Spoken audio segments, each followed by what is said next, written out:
like many of us, we're all finding it a little bit harder and harder to be in this state.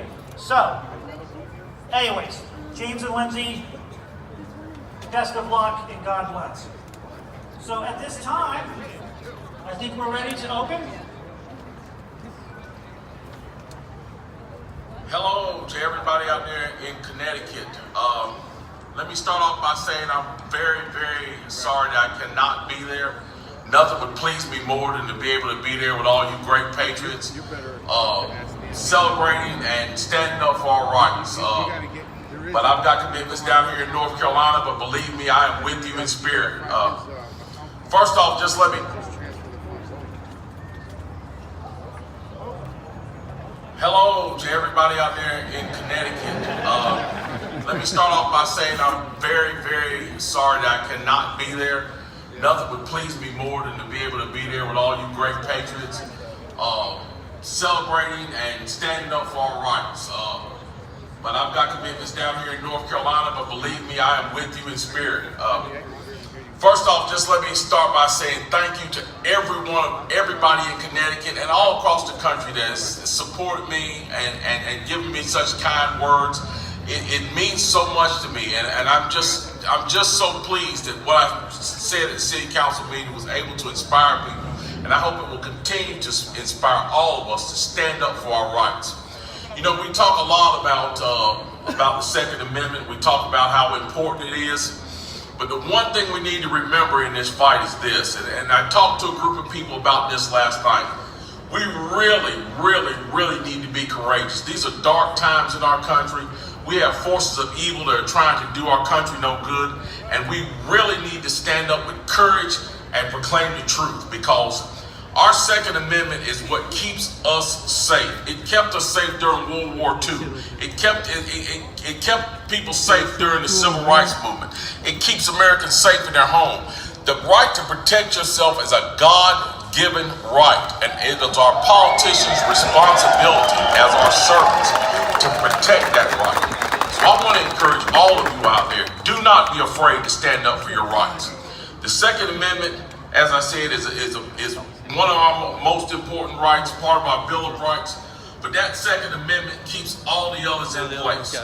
So again, when you think about speaking up, if you get discouraged, if you feel fear creeping in, what I did, man. I got that kid, man. Now the other one's just don't remember my speech. I want you to think back farther than that. Think back to the men who founded this country. Think back to 1775 when the men at Lexington and Concord had to face the most powerful army on earth. And they stood up with courage and conviction, and they did it, folks. That's what we've got to do. We've got to put their courage at our backs, and we've got to put the knowledge and wisdom of Jesus Christ at our front, and we got to move forward, and we got to fight the forces that are trying to destroy this country. Nothing would please me more than to see millions and millions and millions of people in Connecticut and every other state rise up against the complacent politicians, against the socialist politicians, and run them out of office and let them know that we are the majority, and our voices and our hard work is what makes the wheels go round and round in this country, and we want our rights, and we want to be respected. So to all of you there, I say stand up, be courageous, don't be afraid, be the majority, make your voices heard. Do it with courage and conviction. Thank you very much, and again, I'm sorry I can't be with you, but I'm with you in spirit. Go Connecticut. From North Carolina, that was Mark Robinson.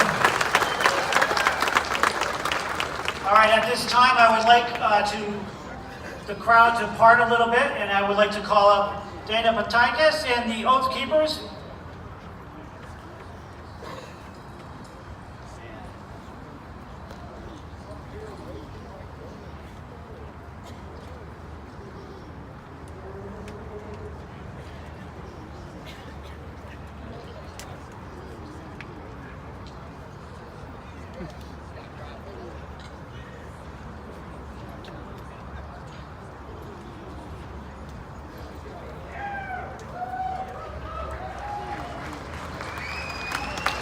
Here they come.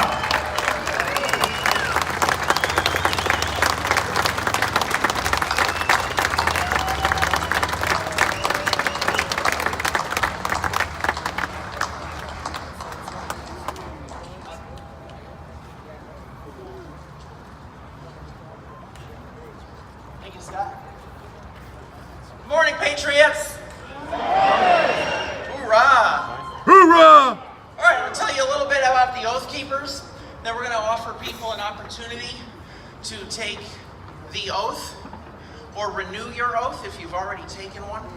So I'm going to give you a quick rundown about oath keepers straight from our sheet here, and then we'll get to it. Oath Keepers is a nonpartisan association of currently serving military, reserves, National Guard, veterans, peace officers, and firefighters who will fulfill the oath we swore with the support of like-minded citizens who take an oath to stand with us, to support and defend the Constitution against all enemies, foreign and domestic. So help us God.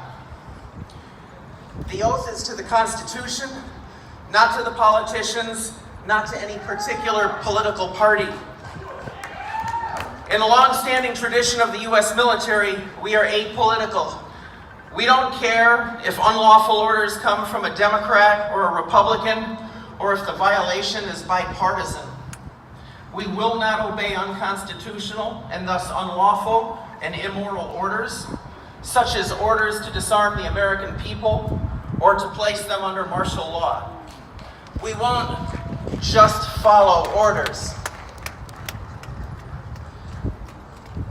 That being said, if you would like to take the oath for the first time, or to renew an oath that you've already taken, please take a step forward towards the front of the crowd.